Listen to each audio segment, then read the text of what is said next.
In this video, I'm going to show you how to absolutely steal everything in the game with no glitches or exploits. This is totally pure pickpocketing using items that you can get in Act 1 at level 4 and then just basically clean up and almost never have a chance of failing a pickpocketing check. Subscribe to the Linus Wilson channel. We give you the secrets to crush Baldur's Gate 3. So there's a number of items, and I'm going to show you the locations of all these different items that you want to get in Act 1. There's also one item we're also going to mention that's in the Mountain Pass area of Act 1, but that's also in Act 1. But the other items are all in the main region of Act 1 that will just totally make your rogue, probably Asterion for you, totally OP.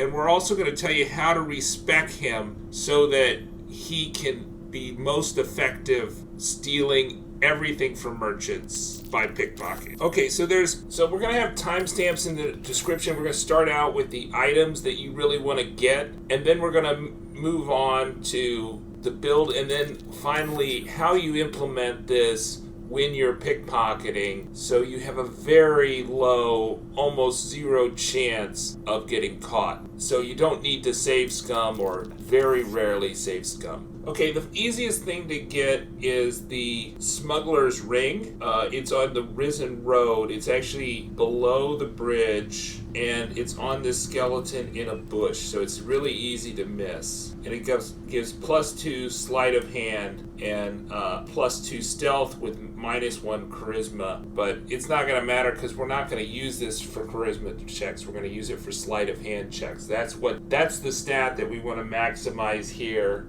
to maximize our chance of pickpocketing success. The second one is the Shapeshifters Boon Ring. Now, this is located in 3 different places depending on which act. So if you missed it in Act 1, you can get it later, but it's easy to miss because it's on the Strange Ox. So if you've not killed the Strange Ox, you still can get it. Now, we're killing the Strange Ox in the last light in, but the Strange Ox is also located in the Emerald Grove where the oxes are standing.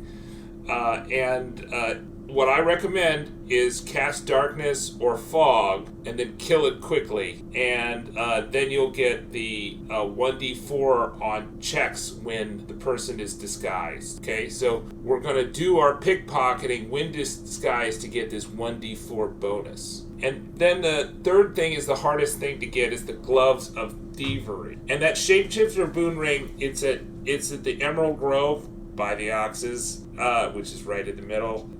It's in the stables by the Oxes in the last light in. And then it's going to be in Act 3 in a stable at the very beginning area. You'll come across the Strange Ox. And then the Gloves of Thievery, this takes a bit of choices and it's easy to mess up. So you can buy these at the Zentarim hideout from Brem, the slave trader, because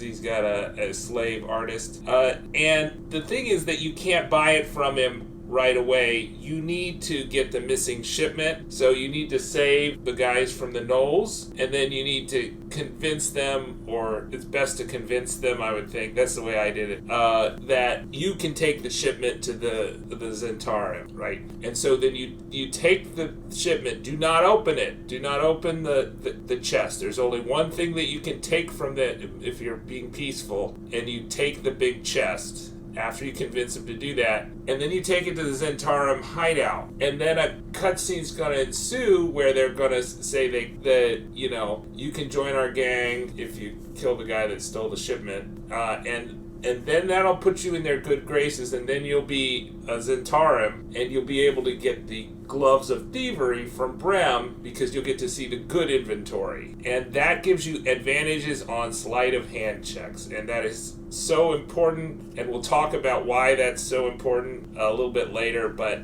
advantage for low probability rolls just really makes things so much better. For high probability, it's not as good, but for very low probability things, it just really improves things. And then an alternate, if you cannot get the Gloves of Thievery, is the Gloves of Power, which give you +1 on sleight of hand checks. So it's sleight of hand checks that are the things that you're worried about. That's off the High Priestess Gut in the Shattered Sanctum in the Goblin Camp. Alright, so after you got it... Oh, and there's one more item, which is optional, but depending on how you want to do this, you'll want to do this. So typically when we're pickpocketing, we're going to want to have guidance, and we're going to want to have fog or darkness, right? The fog or darkness so we can hide in plain sight, and the guidance is going to give us a 1d4 on our checks, right? Our sleight of hand checks. So the silver pendant gives you guidance. So if you have a rogue, they wear the silver pendant and they have guidance. So we've got 2 rings and gloves and then a pendant. And the silver pendant, which is north of the Nautiloud ship. The final item is the Graceful Cloth, which is a robe, which increases your dexterity by 2 to a max of 20, right? So we're going to get the maximum dexterity bonus. When we level up, we also get the increases to sleight of hand as a rogue. So the next thing we're going to talk about is the build. So you want to have a rogue, and I think you really want to have an arcane trickster. Why is this? Because it's going to give you the spell Disguise Self, and it's going to give you the spell Fog. You can choose those. And Fog and Disguise Self are pretty much essential because a lot of times you won't be able to hide in shadows for a merchant because they're out in the open. Not always, but sometimes,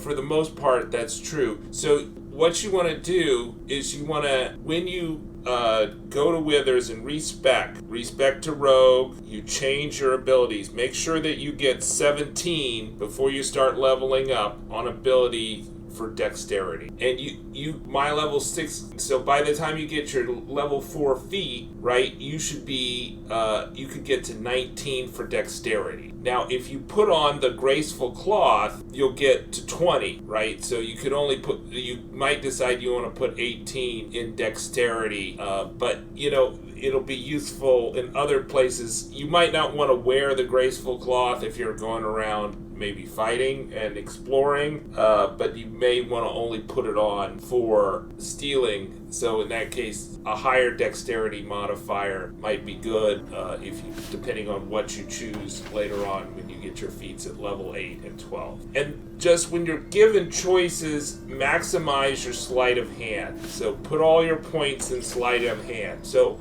this level 6 Asterion has a plus 11, it says plus 13 sleight of hand for him. But we're going to get a plus 11 modifier when we're stealing from this particular merchant in the Moonrise Towers in the Act 2 region. So this is a very busy place. There's several merchants in this area. There's guards everywhere. There's the Scrying Eye. But we still can steal in this area with lots of people around using fog or darkness. So to set up your theft, you're going to need 2 people, right? You're going to need 1 to concentrate on guidance, 1 to be the rogue, and the rogue is either going to concentrate on guidance or fog, right? So Asterion. But before that, the first thing that you're going to do when you get in the area and you have your 2 people that are going to cast spells, either guidance or fog, you want to have Asterion cast, or your rogue cast Disguise Self,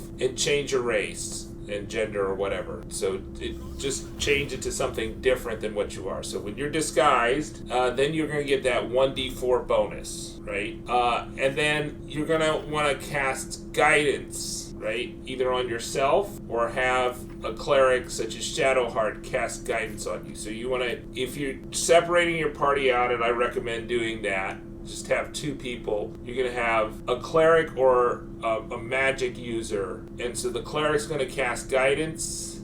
If the cleric's there, If you have a magic user, they'll cast fog or darkness. But the first thing you want to cast is guidance. Now, you have that pendant, the pendant of the silver pendant could cast guidance. But you can't cast guidance and fog at the same time because they're concentration spells. So that's why you need that second person. Alright, so guidance casted first, hit turn-based mode. Before you cast guidance, make sure you're not very far from the merchant you're going to target. So you're in turn-based mode. Next thing, somebody's going to cast fog or darkness. Fog or darkness, but fog is a lower level spell than darkness. And they basically do the same thing. They obscure you while you're pickpocketing, right? Now, the merchant is almost always going to react by walking just right out of the fog at the edge of the fog or the edge of the darkness, but you can stay in the darkness and be partially obscured as the pickpocketer, the rogue, and it may take a few turns. You got 10 turns on guidance. I'm not sure how long you have on fog, maybe it's just concentration as long as you're concentrating. And then let's kind of go through what we have here. So when we're looking at what Asterion has, if there's a number below your modifier, so when you're in the pickpocketing screen, right, you sneak up on them and it allows you to reach and pickpocket, and it looks there, and it says, if your dice roll modifier is equal to or higher than the target, you succeed sleight of hand. So he's got a plus 11 modifier. If you roll the dice, you're going to get at least a 1, right? It's a 1d20 roll, but with advantage you get 2 1d20 rolls and you pick the highest. And then, so that's 12. We got guidance on, you're going to get at least 1. And then we've got the Shapeshifter Boon Ring. And you can check that those things are active next to the icon of your character on the left side of the screen. And so in this instance, we're going to get at least 1 for the roll. We're going to get 11 for our dexterity and sleight of hand. So that's 12. At least 1 for guidance. And at least 1 for the Shapeshifter's Boon Ring. So that's 14, right? So the hardest thing to pickpocket from this particular merchant is the 1,700 gold he has. Right? I pickpocketed everything else I wanted to. And as long as the number for what we wanted to target was less than 4 or less than 14, then we had no chance of missing it. Now, I don't think, the way that it's written, I don't think that you should, that if you roll a 1, it's a critical failure. That's not how it's written, right? It's only a critical failure if you have no sleight of hand or dexterity modifier. But even if that was the case, it would be a 1 in 400 chance for anything 14 or less. 1 in 400, that is a 1/4 of 1%, that you would hit two rolls of 1 on your advantage roll. So if the number for this one is 16, so you need to at least roll a 3 in one of your 2 1d20 rolls, right? From advantage, you're rolling 2 20-sided dice. One of them has to come up a 3. There's a 99% probability that you're going to come up with a 3 on one of those 20-sided die rolls. So there's only a 1% chance you're going to get caught here. Now, where the chances of you getting caught are a little higher is once you exit turn-based mode. So the vendor will react almost always, I think always, with a delay from being robbed. And he or she will be aggroed, and if he or she sees you, the likelihood is that there's going to be some type of fight or jail or skill check, persuasion check. We don't want to have any of that, right? So as soon as we're done with all the items that we got, and you can pickpocket all the items at once, right? So you can take out his entire inventory in one turn. You can also shift your inventory. So if you're getting overburdened in that turn, make sure you're not getting encumbered. Go to your inventory screen and transfer that either to another party member or send it to camp, right? So you're not encumbered. And then and you can do that in between pickpocketing. You can pickpocket 5 things, adjust your inventory, pickpocket 4 more things, adjust your inventory. It's only when you just decide the end of your turn, right, so you can do so many things in a turn with pickpocketing. And then, so when you end your turn and click out of turn-based mode, you want to be first you want to group your party. So if you got 2 people there, group your party and then click go to camp and do that immediately. Don't run away. Just go to camp. And if you're fast enough on that draw, there'll be no time for the merchant to react, right? Then you go to camp and you want to, I would say, just group your whole party, or you could send, even better is to send one of the party members that was at camp, ungroup your party, have that party member fast travel someplace, and then fast travel to the nearest fast travel to where that merchant is. And then kind of walk to where the merchant is,